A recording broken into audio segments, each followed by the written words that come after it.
Hello everyone এই ভিডিওটিৰ মাধ্যমে ITI course তথা এডমিশন সম্পৰ্কে আপোনালোকক জনাম আইটিআইত কি কোৰ্স থাকে ইয়াৰ এলিজিবিলিটি কি শিক্ষাগত অৰ্হতা কি লাগিব কেনেকৈ এপ্লাই কৰিব গোটেইখিনি কথা এই ভিডিওটিৰ মাধ্যমে আপোনালোকক জনাম তো ফ্ৰেন্ডছ ইয়াৰ কাৰণে ভিডিওটি শেষলৈকে চাই থাকিব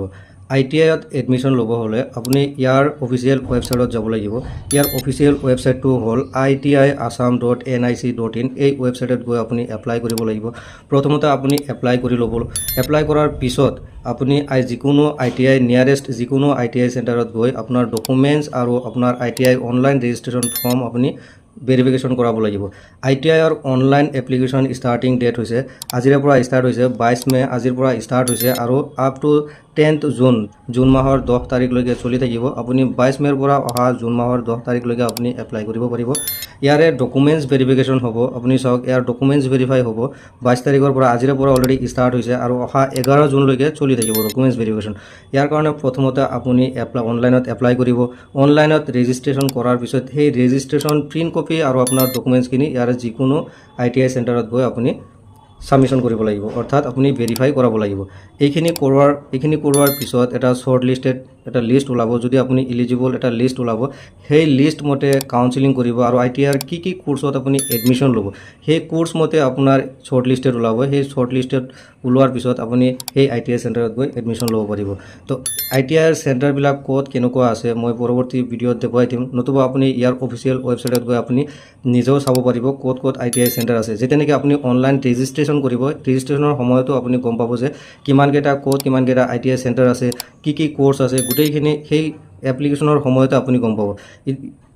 এতিয়ালৈকে যেহেতু অনলাইন লিংক এক্টিভেশ্যন হোৱা নাই তো মই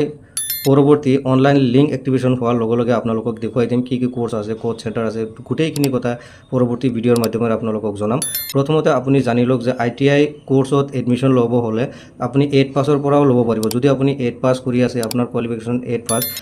আপুনি আইটিআইত এডমিশন ল'ব পাৰিব কোৱালিফিকেশ্যন অনুযায়ী আপুনি আইটিআইৰ বিভিন্ন কোৰ্সত এডমিশন ল'ব পাৰিব আইটিআইৰ বিভিন্ন কোৰ্স বুলি ক'লে ইয়াতে ইলেক্ট্ৰিকেল ফিটৰ মেকানিকেল বহু ধৰণৰ কোৰ্স আছে আপোনাৰ যোগ্যতা অনুযায়ী আপুনি আইটিআই কোৰ্সত এডমিশন ল'ব পাৰিব ইয়াত কিমান কি খৰচ হ'ব গোটেইখিনি কথা মই পৰৱৰ্তী ভিডিঅ'ত আপোনালোকক জনাম তো ফ্ৰেন্ডছ এনেধৰণৰ নতুন ভিডিঅ'ৰ আপডেট পাবলৈ মোৰ চেনেলটি সাবস্ক্ৰাইব কৰিব ভাল লাগিলে লাইক কমেন্ট শেয়াৰ কৰিবলৈ নাপাহৰিব ধন্যবাদ Thanks for watching.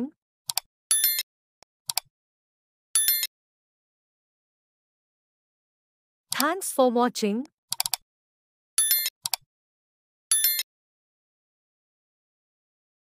Thanks for watching.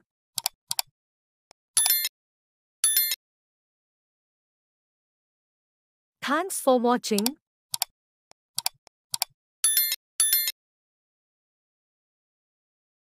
Thanks for watching.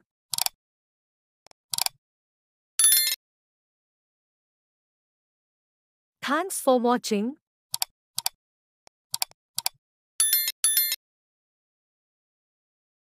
Thanks for watching.